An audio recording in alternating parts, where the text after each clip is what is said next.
I came to Bhutan in 2002 to pursue my higher studies at the Tango Buddhist College in Thimphu. His Holiness the Gyalwa Dokhampa decided that it would be best for me to study in Bhutan after the demise of my first tutor, Umze Sherab, in 2001. Umze Sherab had been with Gyalwa Dokhampa since he was 6 and had been a father figure to him.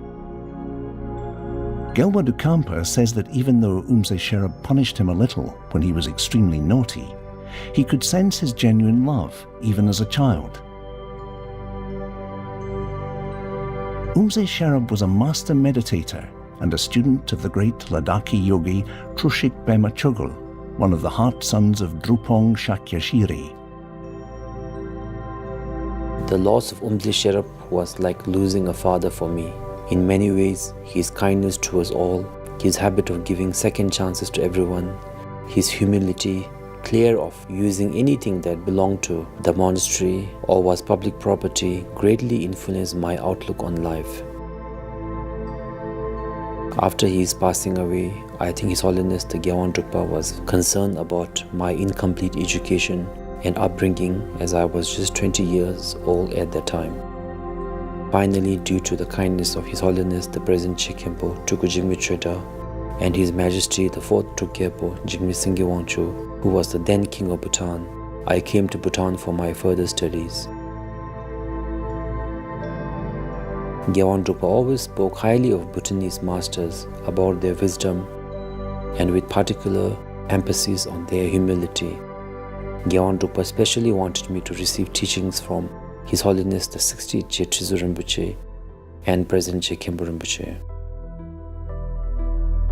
Strangely enough, Gyalwa Dokhampa had visited Bhutan on a pilgrimage in 2000 for the first time and had been to the Tango monastery as well. He recalls thinking to himself that he was glad he was not staying in Tango. It was in the middle of nowhere and too quiet for someone who had lived in the bustling town of Darjeeling for most of his life. However, the 9 years of his stay in Tango turned out to be some of the most beautiful years of his life. Even now, many years after he graduated from the Tango Buddhist Institute, he remembers his small cottage there with great fondness. I remember being struck by the silence at the Tango that was broken only by the rushing river. On the first day of my lesson, all the peaks were covered in snow, even though it was already the 4th lunar month. It took me a while to get used to this silence. Initially, I deeply desired to return to Darjeeling. However, former Tsuklak Lupin Rinpoche, Lupin Samten, who was the then principal of Tango, and His Holiness the Gyalwa Dokhampa managed to keep me at Tango by telling me every year that I just had 1 more year to go. I remain grateful for Lupin Samten's endless and unconditional kindness and understanding. Thanks to Lupin Samtenla, I had fallen in love with Tango by the 5th year of my stay. Thus, it was my stay at Tango where my love for solitude and silence grew. Although Gyalwa Dokhampa's stay at Tango was memorable and all the teachers and fellow students always treated him well, it wasn't exactly a typical university life. One way or another, he was constantly reminded of the heavy responsibilities that accompanied the privileges of being a reincarnated one as a lineage holder of the Drukpa lineage. One of these was how others would judge him for everything he did or said.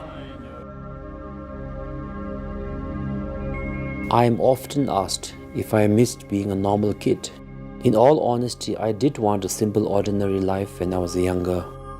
Only with age I realized that every life holds its beauty and challenge.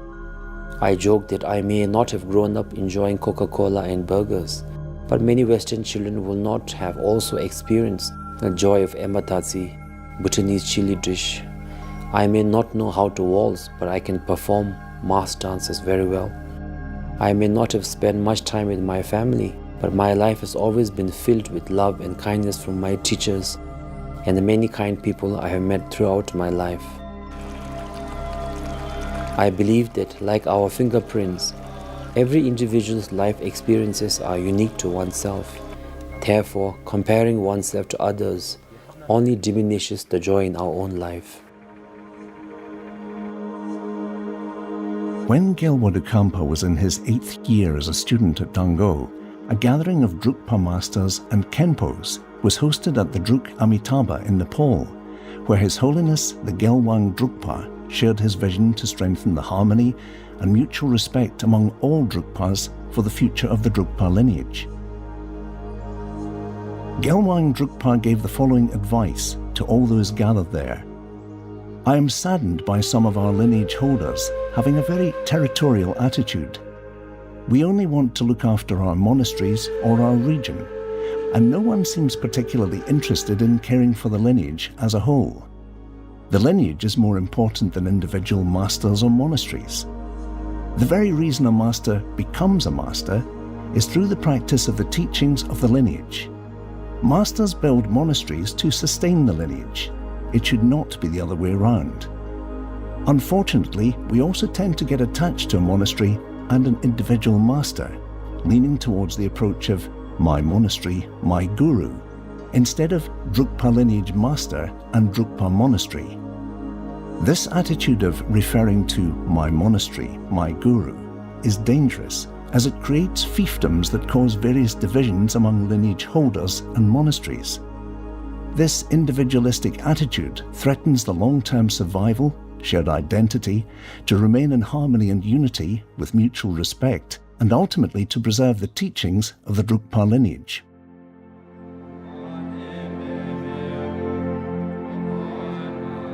I have always kept these words of His Holiness close to my heart. I have tried my best to contribute to the successful continuation of the 1,000-year-old Drukpa tradition wherever I have found the lineage to be existing. The annual Drukpa Council, ADC, was instituted to address these challenges and bring all the Drukpa masters and followers together in a spirit of mutual respect.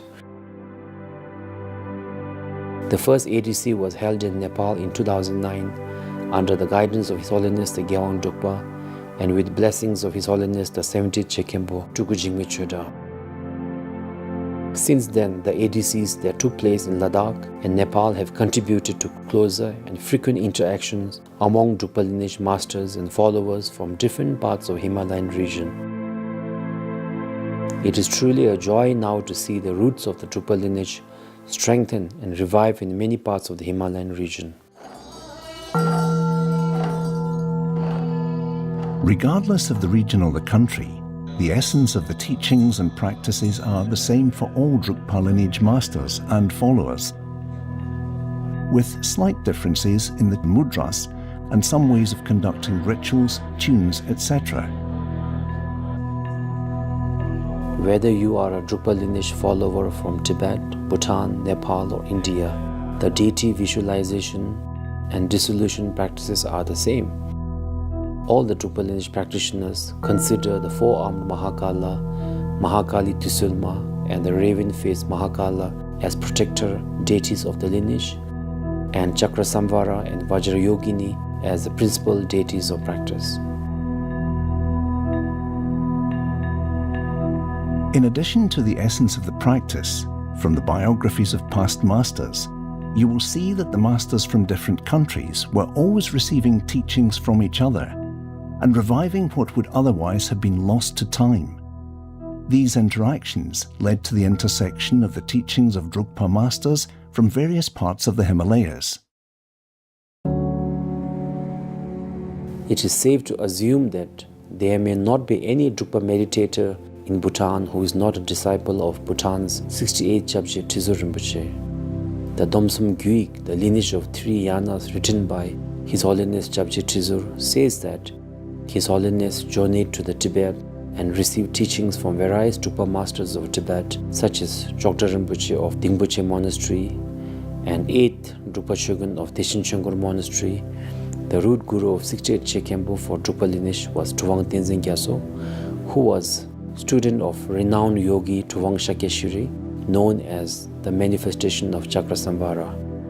Tuvang Shakyeshiri was one of the favorite students of 6th Gyalwa Dokhampa Tembe Nyima, and Shakyeshwari's lineage goes back to Gyalwa Dokhampa Pasawangpo. In this manner, with great effort and sacrifices, His Holiness Gyalwa Dokhampa Rinpoche revived many Drukpa teachings that had disappeared in Bhutan. When His Holiness the 70th Chekhenpo, also a student of late Gyalwa Dokhampa Rinpoche, gave a teaching on Techokhorlo Dompa in Punakha in 2012, more than 500 Drukpa lineage followers from Nepal, Ladakh, and Darjeeling, including myself, were fortunate enough to receive it. Later, hundreds of Drukpa monks and nuns from outside Bhutan also received the Vinaya vows from His Holiness the 70th Chekhenpo. This is just one example demonstrating that all followers of the Drukpa lineage, no matter where they are from, do end up connecting at some point, like two streams from the same source, separating and merging again at different point. That is why there is much reason for Drukpa lineage followers in different countries to be harmoniously connected as vision in ADCs. Gyalwa Dokhampa remembers to this day how he was appointed the chairperson of the first annual Drukpa Council. He says he was utterly unprepared, as he had never even organised a birthday party in his life, and suddenly he was thrust into organising an international event that would involve thousands of people. To make matters worse, no one around him had the experience to help him with this either. However, he accepted the challenge because it was the first time his guru had asked something of him, so he could not say no. Thus, with his guru's instruction and past karma, he became the chairperson of the first annual Drukpa Council when he was 28. With the blessings of my guru, I chaired the first and second ADCs and was gifted with my first group of volunteers called the Gyalwa Dokhampa, meaning the thunder that inspires and encourages people to do virtuous deed. I am so grateful to my Tango principal who sent me to Kanglung to do a Trupshin and to give a talk at Sherapse College when I was studying in Tango. It was the students I met there and others who joined as volunteers to support me during the ADCs. The unwavering support and sincerity of the Gyalwa Dokhampa volunteers for more than a decade continues to make several activities in Bhutan and outside possible.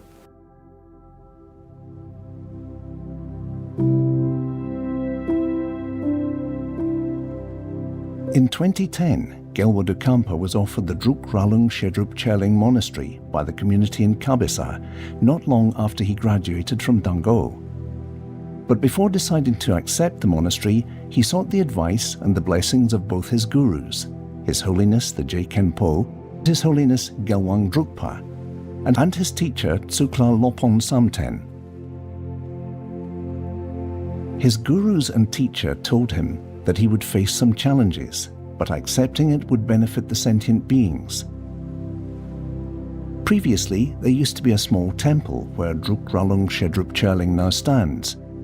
From what is known, the small temple that could fit 20 to 30 people was built by Lama Dendup with his monks from Ralung Monastery in Tibet, who came to Bhutan in the 20th century after the Cultural Revolution in Tibet. After Lama Dendup passed away in 2001, the monastery's upkeep became a huge challenge, as it was a private monastery. Initially, the monastery was known as Druk Ralung Cherling, a name given by the monks who came from Ralung in Tibet. Although that was a good name, Gyalwa Dokhampa changed the Cherling to Shedrup Cherling. Shepa means philosophy, and Drup means retreat or meditational part of the practice, as he always wanted philosophy and meditation to go hand in hand for Buddhist practitioners. His thinking is that just mastering philosophy is not enough without the meditation part. Not much inner transformation can take place without the latter. And to realize the essence of the name, facilities, curriculum, and necessary support systems have been integrated at Druk Ralung Shedrup Cherling for both learning and doing retreats. Gyalwa Dokhampa's wish to create an enabling environment for Buddhist practitioners to study philosophy and practice meditation extends even to lay practitioners. After taking over the Druk Ralung Shedrup Cherling Monastery, he began conducting short retreats between 4 to 7 days for beginners to understand and practice Buddhism. His primary focus was his volunteers and schoolchildren. He was inspired to include schoolchildren after giving short teachings at Lungten Zampa Middle Secondary School, as per the advice of his principal at Dango University. In 2011, the first Dragon Yogis retreat was conducted at Drukralung Shedrup Cheling, especially for Gekel Drukta volunteers. Rinpoche recalls that there were just about 30 of them in the old temple, and there was not even proper toilets then.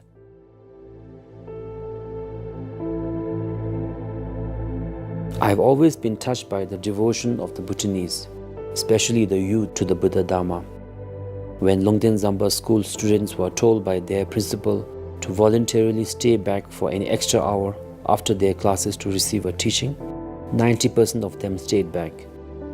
So I asked myself, when the youth have so much interest in Buddha Dharma, why shouldn't I, as a Buddhist teacher, create an enabling environment for them to deepen their knowledge and interest in Buddha Dharma? There are many complaints about Buddhism declining as a religion and not offering solution to increasing social problems. In such a situation, we cannot just keep complaining and expect someone else from somewhere else to come and help us. Even the Buddha said, you have to help yourself. So as a part of spiritual community, I always ask myself, what can I do to help sustain the Buddha Dharma and benefit the community? In my capacity, the only thing I can do is share the Buddha Dharma I know. So I began to accept all the invitations I received from the schools to give teaching and allow school children to attend retreats in Drukralung Shedrup Cheling Monastery. I think what helps them is gaining a new perspective on life.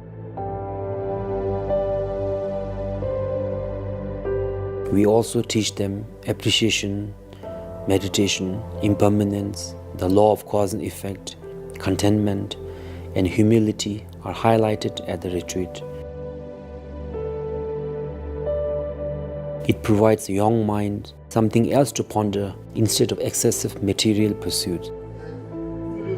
We are very fortunate that we also had learned Lopins from the central monastic body during these retreats to engage with the students. I loved visiting schools and meeting students, as I feel it is the purest way of sharing Buddha Dharma. Whenever people ask me to give hoằng, initiation, I feel a little hesitant because I always get the hoằng offering, which makes me feel like I am selling something. When I go to the school, the students have nothing to give me except their interest and respect for the Buddha Dharma. They barely even have enough pocket money for themselves. I have nothing to give them except my sincerity and my little knowledge of Buddha Dharma. I think it is such a pure interaction.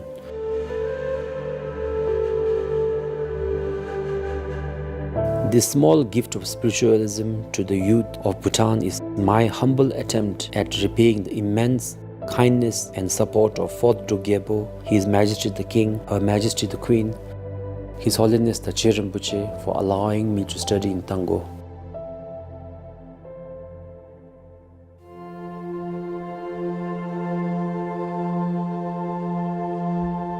In addition to the annual Drukpa councils and the short retreats, another special event Rinpoche had with the Gekel Drukpa volunteers was their pilgrimage to SÄNG. Inspired by Chapje Jadru Rinpoche, known as the Great Master of Pilgrimage, who walked to holy places for purification and accumulation of merit, they undertook the difficult journey. SÄNG is very special to Gyalwa Dokhampa because of Bero Rinpoche, the great Nyingma master.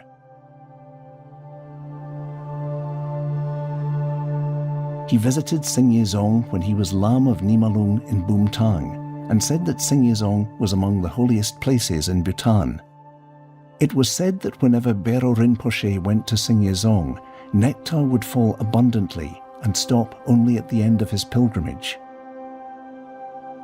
The volunteers and Gyalwa Dokhampa have been on several other pilgrimages since.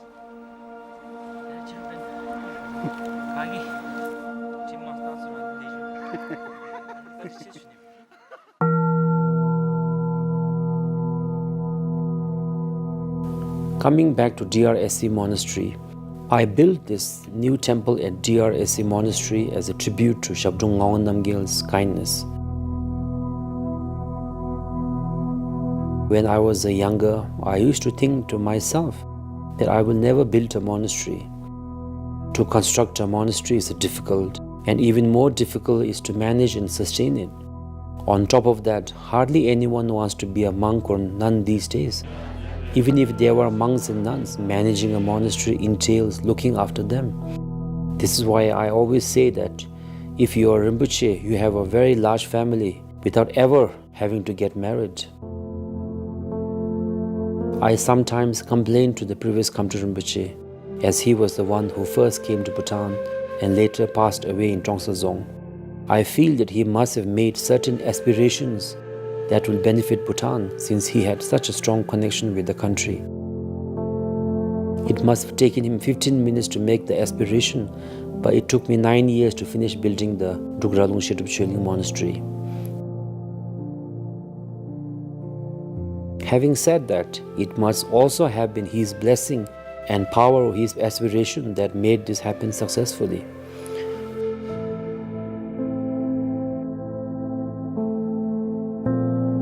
From a historical point of view, people have different perspectives on why Shabdrung Ngawang Namgyal came to Bhutan more than 400 years ago.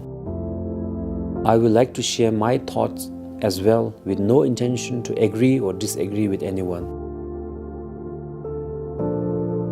When I think of the two reincarnations of the Khunchen Pema Karpo, Shabdrung Ngawang Namgyal and Gyalwa Dokhampa Pasawangbo, especially from the perspective of acts of Bodhisattva, I get reminded of the story of Shonun Norsang, narrated in the Jewel Ornament of Liberation by Gampopa.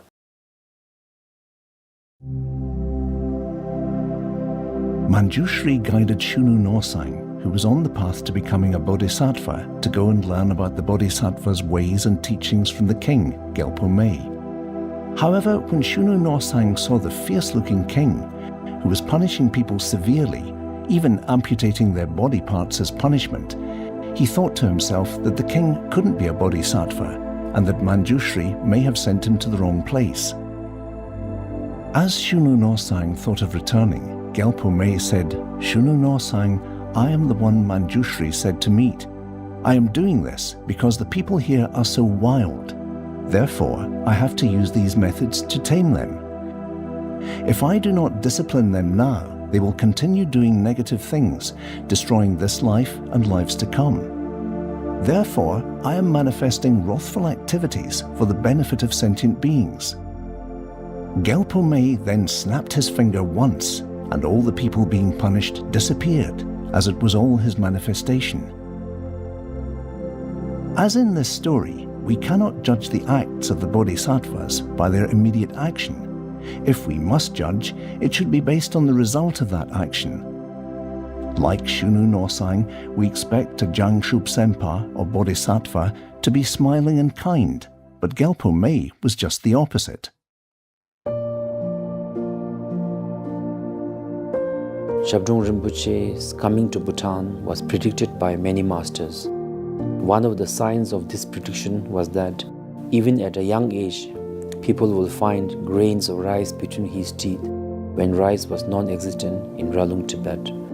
Shabdrung Rinpoche came to Bhutan, resulted in the thriving of Drukpa lineage in Bhutan for many generations and continue to do so. Similarly, Gyalwa Dokhampa Pasawangbo flourished the Drukpa lineage in Tibet and other Himalayan region. Thus, I have the most profound reverence for both the reincarnations of Khunchen Pema Karpo. This is not a right or wrong view, it is simply my perspective. For any significant event, there can be many perspectives: historical perspective, geopolitical perspective, spiritual perspective. It's up to us to choose which perspective is important to us. Since I am attempting to be a spiritual practitioner and follow the footsteps of enlightened masters, I believe that our belief, thoughts, and speech should not aggravate negative emotions of oneself and others. Gyalwa Dokhampa draws further encouragement and inspiration from the last words of the third Gyalwa Dokhampa, Nawang Kunga Tenzing. I will rest in the nature of mind, within the inner mandala of Padmasambhava. Although I will enjoy the peace of nirvana, I cannot abandon suffering beings. So even if each sentient being takes millions of years to be freed, I will emanate in many incarnations for them and for the Dharma. I have no wish to care only for my own tradition, or just for those who respect me and are attached to me. I wish to be helpful to all beings without discrimination. Through this outlook, devotion arises in me towards Shabdungaon Namgyal for coming to Bhutan and establishing the Drukpa lineage. Due to this, I've always harbored the thought that if I ever built a monastery in Bhutan, I will want it to be a part of the central monastic body, to be seen as a symbol of harmony between Drukpa lineage masters and followers of different countries. I submitted to His Holiness the Chekhenpo that as long as I am there, I will renovate, serve and manage the Drukpa Chöling Monastery without requesting any resources from the central monastic body or the royal government. However, for harmony and sustainability after I am gone, I requested His Holiness to accept Drukpa Chöling as a part of the central monastic body. His Holiness, with so much compassion and trust, accepted this submission of mine. That is one more kindness among countless kindnesses that my compassionate Guru has showered upon me, for which I remain ever grateful. I am always thankful to be under the umbrella of blessing of His Holiness the Chekhenpo. Still, the acceptance of Drukpa Chöling as a part of central monastic body by His Holiness is an assurance that whatever effort and resources we put into building this monastery will not go to waste. The monastery will not be a run-down state like before in my absence, as now it is part of a larger institution.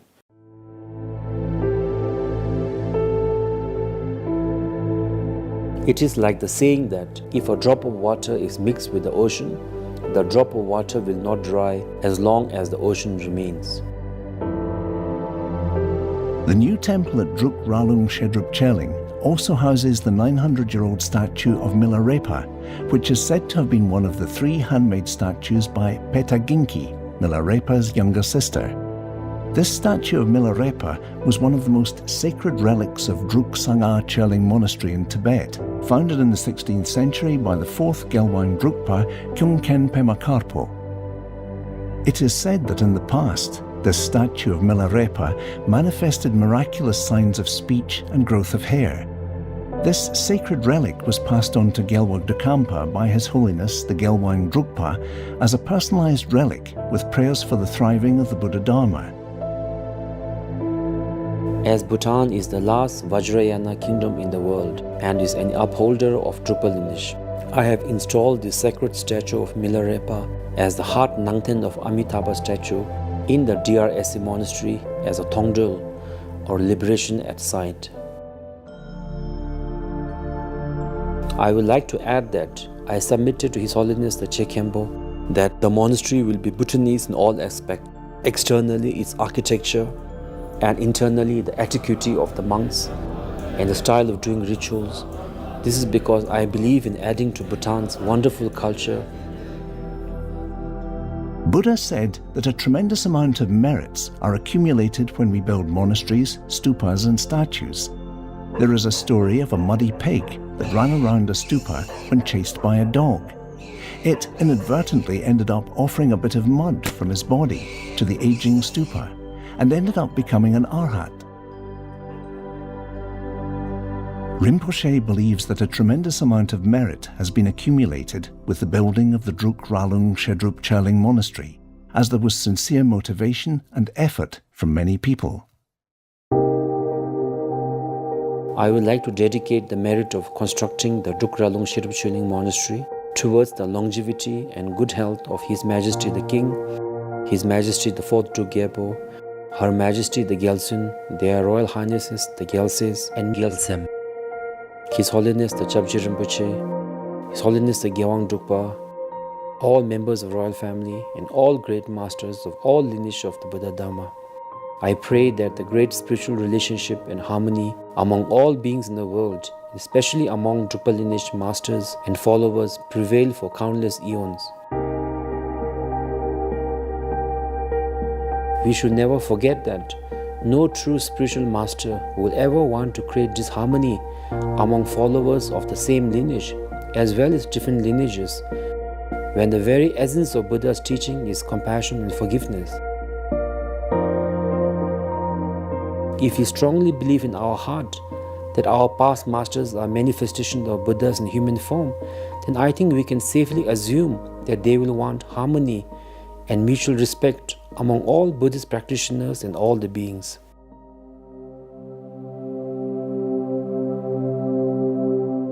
Being in harmony and supporting each other will please all the enlightened beings to whom we continuously pray. This is in line with the teachings of the Buddha.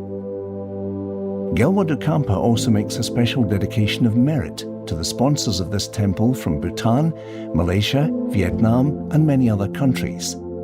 Many of the sponsors have never been to Bhutan and barely know anything about the country. Rinpoche wants to assure them that as long as this monastery stands, and as long as this monastery continues to benefit sentient beings, transforming hearts and lives, then all those who took part in establishing this temple will receive immeasurable merits and blessings.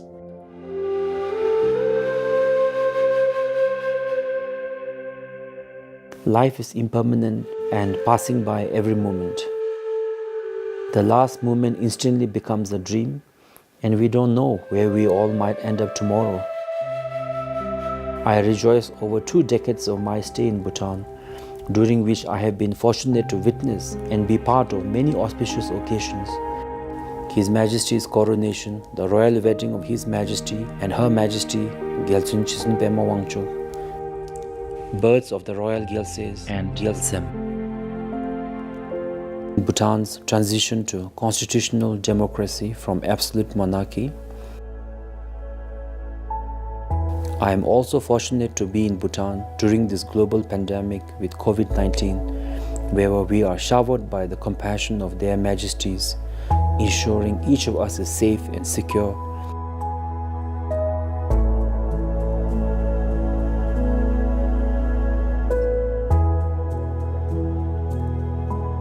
With the memories of all these precious moments in Bhutan, my appreciation and gratitude to the Kingdom of Bhutan will always remain unwavering. And I pray that the people of Bhutan always enjoy peace, prosperity, and happiness. May there be no natural disasters, poverty, disease, and sickness. May the people of Bhutan always enjoy the wise leadership of great Dharma kings and the blessings of great master like His Holiness the Che Khenpo and other great spiritual masters.